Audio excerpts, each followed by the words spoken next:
Hi, friends. This is Donniel Hartman and Yossi Klein Halevi from the Shalom Hartman Institute, and this is our podcast, For Heaven's Sake, Israel at Ceasefire. Today is day 516. 59 hostages still in Gaza. Many things have happened this week, which are capturing, shaking, unsettling Israeli society. Stage one of the hostage deal, as we said last week, came to a conclusion. And Hamas rejected Israel and the United States' attempt to extend stage one. Because the issue of stage two is that Israel has to officially agree to a ceasefire and to pulling all of its troops out of Gaza. And increasingly, it seems evident that Israel's not willing to do so. The new chief of staff, who was just appointed today, made very clear that we're facing a Hamas that is reestablishing itself.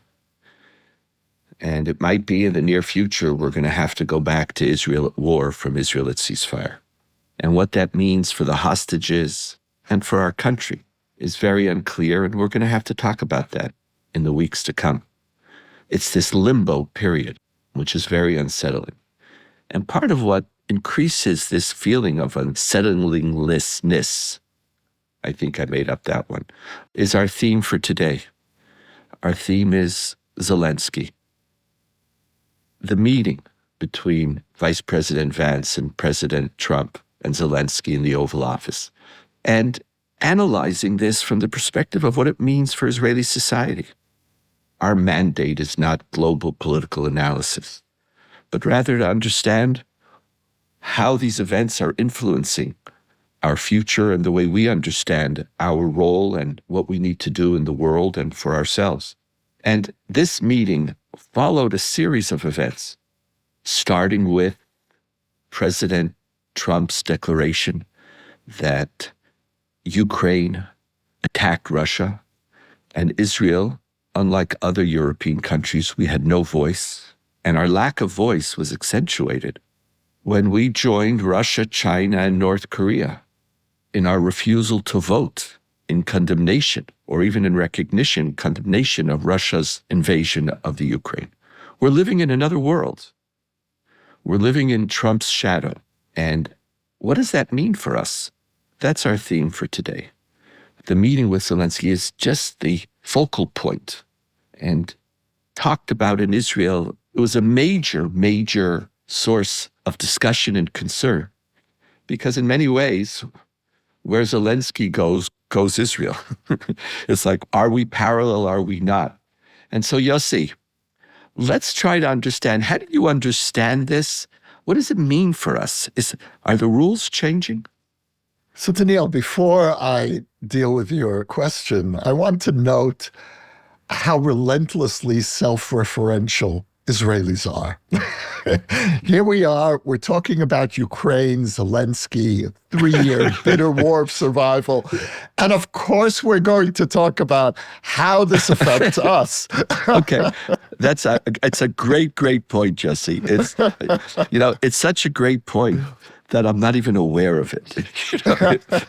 It's funny. Neither was I, when Until we you heard me decided on give this topic. I said, well, of course, that's what we're going to talk about, Zelenskyy and us. Yossi, I'm embarrassed. I'm not going to ask us to retape this because we don't do that. And I think it's really important. Your statement has now made me embarrassed. But okay, maybe our mandate of For Heaven's Sake is to be provincial and belly button grazing. So, okay. Okay, so now I'll embarrass myself and answer your question. Thank you, though, for that comment, because I feel better for it. Yeah. Every so often we have to step out of ourselves, look at ourselves, and then proceed, as if we hadn't made that comment. But I feel that comment was really good for me. So thank you very much. It was a really well-delivered rebuke. Go on, please. So what hit me hardest, of course, again, as an Israeli, was our disgraceful vote in the UN. We lined up with North Korea, China, Russia, and voted against the only other country in the world that is fighting an existential war, and a country where the people passionately identify with Israel. I've seen polls over the last 3 years. Ukraine is one of the most pro-Israel countries in the world. There were Ukrainian soldiers who put Israeli flags on their uniforms. And this is an historic disgrace. And yet, what makes it even more painful is that we didn't have a choice. And we didn't have a choice because we saw what the alternative was with Zelensky's meeting with Trump. Now, along with our disgraceful vote in the UN, Trump has just released another $3 billion in military aid for Israel, circumventing Congress. Now, what would have happened if we would have said no? We can't vote with you on this. Would he have stopped the $3 billion worth of aid? He might have. Maybe yes, maybe no. But that's the point. We're dealing with someone whose stability really depends on being flattered. And so we are now in the permanent business of keeping Trump happy. That's what it means. And the real bottom line here, Donniel, is that Trump is turning us into a client state. You know, we always said, Menachem Begin said, and then Netanyahu, to America in particular, don't treat us like a banana republic. And, you know, this is Chiquita banana time here for the state of Israel. And, you know, it's interesting to think about our arguments with every other president in the past, certainly including Biden here. We could have public disputes, sometimes even vehement arguments, but the basic foundation of the relationship was intact. Maybe under Obama, there were moments where that was open to question. But generally speaking, you could have public feuds and you could still depend on the solidity of the relationship. Not so with Trump. And the irony, of course, is he really is an extraordinarily pro-Israel president. And yet, Dafka, with this president, we can't depend on the most basic ground rules of the relationship because it's all about keeping him happy. So that's where we are in relation to Zelenskyy and Ukraine. I want to ask you, so who do you prefer? You had so much angst in the Obama administration, and you started to have more and more angst as the war progressed with the Biden administration. And there was a celebration of Trump and his allyship with Israel. But what you're saying is there isn't an allyship. So what do you prefer? You know, Donniel, I'm going to take a pass on that question. And one of the reasons is that I'm not sure. I can't give you a straightforward answer. In a way, what will determine that answer is how Iran plays out. One of the most worrying consequences of Trump's Ukraine policy is that Putin has now volunteered to be a mediator between Trump and Iran. Now, this is my nightmare. Will Trump be flattered into some disastrous deal with Iran? You know, it's hard to believe because Trump has a personal animus toward Iran. They did try to assassinate him. So if we're going to go on the line of how with Trump, policy is determined by the personal, he has a deep score to settle with Iran. But it's certainly not inconceivable that Trump could turn around someday soon and make a deal with Iran that would leave Iran on the nuclear threshold. So if Trump gives us the green light to take out Iran's nuclear facilities, then I'll be able to provide one answer for you. Because as you know, for me, so much of the outcome of this war and of this time generally really depends on whether Iran is allowed to cross the nuclear threshold or whether it's stopped. And so that for me will be the determinant. You know, I want to stay with your analysis for a few more minutes. It doesn't seem as if policy is of any significance. We're living in a world in which you don't know to what extent there is any political alignment, value alignment. It's all, you called us a client state. I think it feels more like a vassal state. Well, that's a powerful term. And Israelis in many ways understand it, because anytime we want something, we send, even citizens, even hostage families, we send people to go visit the administration. We don't even talk to our government anymore because we've given up. It's not for us to decide. Whatever they decide, we have to follow. And, it's interesting. I was very angry at Prime Minister Netanyahu when Trump surprised him with the Gaza Riviera fantasy. And the way he continued to compliment, I even think he complimented Trump to the extent that even Trump was getting nauseous. But if there is such a thing, but there was no end. And I was critical of Netanyahu. I said, what's the matter with you? Now I understand him. Yeah, he was right. He was right. It's like we speak about the profound limits of Israeli power. We're seeing under Trump, he speaks about Canada being the 51st state. Canada can't be the 51st state because Israel's already the 51st state. His control over us is so total because we're so alone in the world, living both on the United States military support and on their veto in the United Nations, and we bask in the support that we're receiving. But it comes with total subjugation, complete and total subjugation. As I always say, we have to know the limits of our power. I think Netanyahu deserves a lot of credit because it's not in his natural state of being. It's not in a natural state of being for Zionists to act this way. But he read the map. I'm sure Zelensky's aides are upset that he didn't call Netanyahu to get instructions because Zelensky couldn't do that. It's scary, isn't it, Yossi? It's very upsetting. It is scary. And, I'm thinking about the vision of the founders of Zionism. Herzl and Ben-Gurion, Jabotinsky, and their vision, the classical Zionist vision of Jewish statehood, was independence coupled with interdependence, which meant not a defiant isolationist sovereignty on the one hand, and not vassalhood on the other.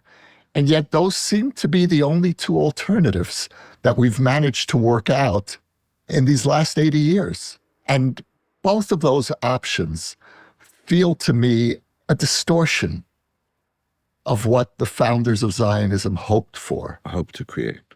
It's a strange time to be in. There's another dimension. When I was listening to Zelensky try to teach Trump the facts of the war, of his war, it reminded me of so many Jews trying to convince people of the facts of our war and how nobody picks their opinions on the basis of facts. They choose the facts that mirror their opinions. And there was something tragic. Like, you even have a debate as to who started the war. Like, right. Really? Like, we know that one. We know that one. Yeah. So in this case, the Trump administration agrees with us, but like this, but for the grace of God, for something, the factual debate. And I saw Zelensky, and he reminded me of so many Jews who are saying, don't you know we offered peace and they said no? Don't you remember? It's like they started October 7th. And we were attacked in 1948 and we accepted partition. And if you're against Israel, it doesn't matter. It just doesn't matter. So you saw, now here, this is our ally, but it's the same story all over. Yes. And as you're holding on to your truth in the face of power, truth doesn't matter. Just doesn't matter. It's interesting, Donniel. It's a great point, because thinking about Zelensky pleading his case on the basis of recent history that we all saw now, and yet being completely dismissed. But wait a minute, don't you understand? This is what happened. and so here we are. We're in exactly the same place, not with Trump, but with much of the left. And it's maddening. It's maddening. And so part of me, I was crying as I'm hearing him. He didn't understand.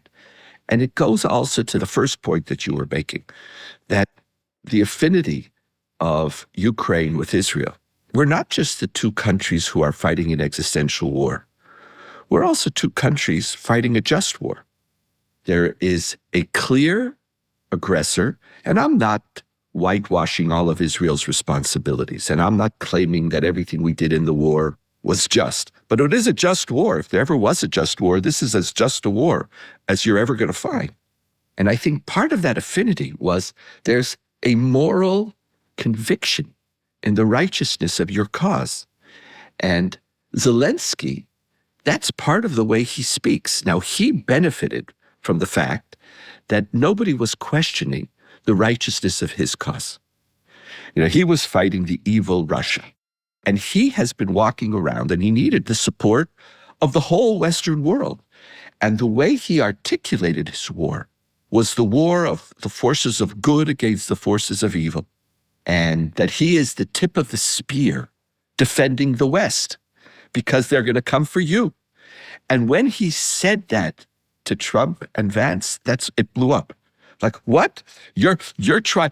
He tried to moralize. Are you threatening me, Mr. Zelenskyy? You're threatening me? What was really threatening was the fact that he was trying to portray his war in moral categories. Right. That was what's really threatening. Are you on the side of the good? And he tried to teach morality to President Trump and Vice President Vance. And how dare you speak and try to articulate your cause to the American people? I don't want a moral conversation. And that leads to a second deep consequence for Israeli society. I asked you, who do you prefer, Biden or Trump? And you said you'll have to see. I also know very soon you're going to be in Vancouver for a little while. You have to be very careful being pro-Trump in Vancouver. It could be dangerous. But we're living in a world now where we are shaped by the Trump administration's moral universe or lack of a moral universe. It's all a deal. Yeah. It's all self-interest. There is no fact. There is no good. Those aren't categories. It's make America great again, whatever it might mean. And again, I'm not getting into, it's not our issue to decide who's a good president for the United States or not. We might have our opinions, but that's not our mandate. But, and I know that aggravates many of our people. But starting with the transfer plan, which Israelis still embrace. Yeah. Still, we're living in his world, and he's holding on to it. Same thing with Zelenskyy and Ukraine. And so basically, whatever we decide, our facts don't matter, our moral positions don't matter. And I didn't vote for Trump, but he is shaping Israeli, not just political discourse, Israeli moral discourse, the soul of the country. And this is not a simple thing, Yossi. No, and I would have been much happier had there been more expressions of unease among Israelis with the UN vote. Right. And I understand the necessity of, let's call it appeasement. It is appeasement. I understand that a country in our position depends entirely on the United States for continuing its ability to defend itself. Has no choice. But I'm disappointed at the absence of more unease or shame. There were expressions of shame. Certainly some columnists wrote powerfully about this moment. But I'm looking at the Israeli public, and this is something we've talked about a lot over this last year and a half, is this sense of frozenness. The Israeli public is frozen. And this is one more expression of that. But I do think, Donniel, that every Israeli watching the scene of Zelenskyy being humiliated in the White House for speaking the truth, for speaking words, as we've said, which all of us have repeated about our own situation. Every Israeli, whether consciously or not, had to be asking the same question. Could that one day be us? And if Trump has now eliminated morality from foreign policy, from American foreign policy considerations, that's one of the principal legs on which our relationship, the special relationship with America, stood. If you remove that, and it's all pragmatism, Well, then Israelis would counter and say, no, Trump obviously still has a warm spot for Israel. And it seems to be true. But how far can you depend on that if morality is no longer a factor and perhaps the pragmatic considerations, which right now seem to be working in our favor, shift against us? And then we're left with Trump's sentiments. So the fear that I have is that the basis for the relationship has become very thin in the last couple of weeks. Which is very different than what most, I'm traveling now around the United States. There's in the Jewish community, and most of the Jews who I speak to are liberal Jews and voted Democrat, there's tremendous, tremendous concern about Trump and about what he means for America and what he's doing to America. There's always, though, the but, wondering, but he's good for Israel. Yeah. And in the community, there is a debate whether that but is enough. Like, should you even say it? Is there a place to say but if you feel so negative about his positions in America? Is there a but? You feel on the one hand, it's going a little better. There's a little more support. And it's natural. In the Maslow hierarchy, the basic security we feel feels a little better. But what you're saying, and we're both saying, is that it is so thin because it's not a security of shared values or shared interest. It just, at this moment, what is it that President Trump has decided is what he wants right now? So, for example, if he travels to the Middle East and goes to Saudi Arabia and decides that he now wants to make the Saudi deal, and he wants to extend the Abraham Accords. Now, I personally, as I call myself center-left in Israel, even though that's not a particular interest, I would be very interested in extending the Saudi deal. But the Saudi deal is going to come with consequences to Israeli positions on settlements in the West Bank, etc., and even in the war in Gaza. And the majority of Israelis aren't there. I'm more alone on this issue. So it could very well be that, as we say in our tradition, hafuch al hafuch in Hebrew, like upside down, like what you didn't expect, it's going to come in the opposite way.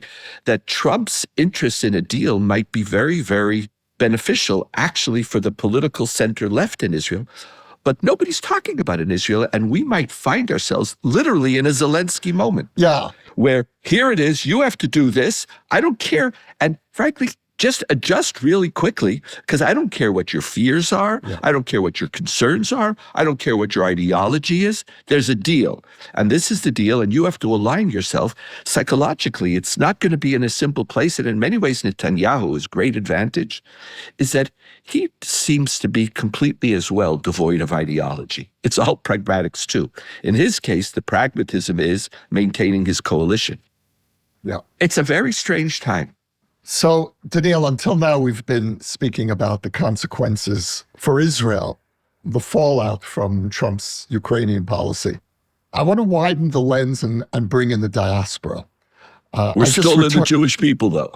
We are firmly within the Jewish people. We're still people. in our belly. We're still navel grazing. No worries there. No worries. Okay. We're not about to suddenly lose our provincialness. So I just came back from England. I was there for a week. I went to participate in Jewish Book Week, which was just fantastic. And I had lots of meetings with people in the Jewish community. And I had a session that we organized, the Hartman Institute organized, of Jewish community leaders who participated in our summer program. And the questions that they were raising, in particular about Israel's UN vote, were so agonizing. So one person said to me, we understand Israel has its interests, and we understand why you had to vote that way. But you have to understand how that impacts on Jews in Europe. You cannot be pro-Putin and be part of European society, and specifically British society. It will turn the Jewish community into a pariah. And as we know, they're struggling against precisely that threat now. And they said, we can't go along. If Israel is aligning itself with the Putin front and by extension, the far right around the world, where does that leave us? And people have very movingly said to me, we listen to For Heaven's Sake, and don't forget us. Don't forget the Jews in Europe, because we're also devoted listeners. We're also part of the Jewish people. And this is putting us in an untenable position because we are so deeply connected to Israel, both publicly and in our private lives. And European Jewish communities are much more connected to Israel viscerally than much of American Jewry. And so they feel even more wounded and threatened when Israel takes a turn in a direction that's politically and morally untenable for them. Right. Do you remember when Elie Wiesel said to Reagan, who was going to Bitburg, and what were his exact words? You'll know them better. Mr. President, your place is not there. They said to you, Israel, your place is not pro-Putin. And they're right. It's interesting when you compare it in the United States, being pro-Putin or not is not the issue.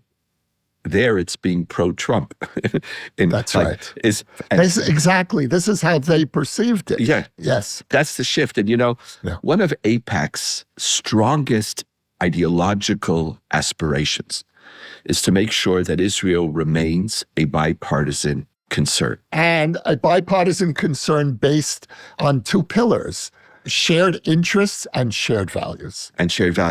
But in the partisanship of the United States, like if you saw the State of the Union speech last night, there are no checks and balances anymore. And we were able, going back to your first point, right. we're able to argue with the United States president because we had a support in America. There was a basis for it. So if you argue with a Democrat, you have a Republican. Here now, there are no checks and balances in Washington, more or less. The Congress, for the next 2 years, will pass anything that Trump wants.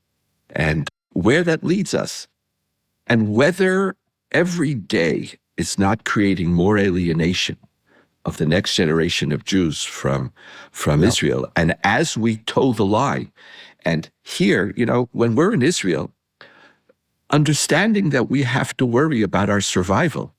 And, we could be embarrassed by it, or we have to combine them. But at the end of the day, even I recognize that Netanyahu was right. He could not pick this fight.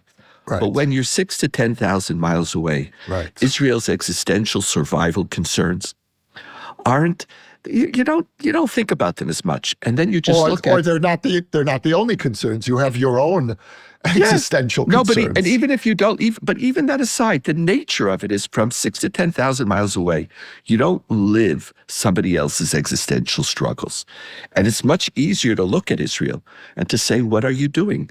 And one of our great agendas is how do we make sure that Israel remains a country that the Jewish people would want to have a relationship with? How do we survive the Trump administration?